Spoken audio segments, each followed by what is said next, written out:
Self Rehab Physio after robotic total knee replacement. First post-op day, you can do in-bed exercise. Entire move the leg inside, outside, inside as well as outside. So this is very important. So and getting entire limb towards inside, outside.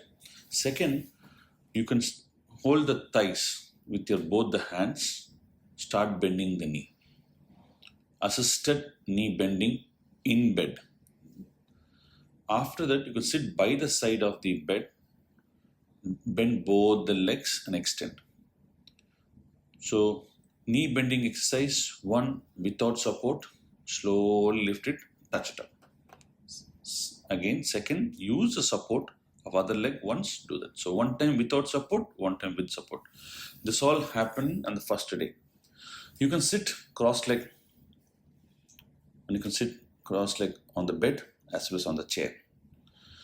And once you go back home, you do hip flexion exercise. Stand against the wall, hold by the sides, march fast exercise.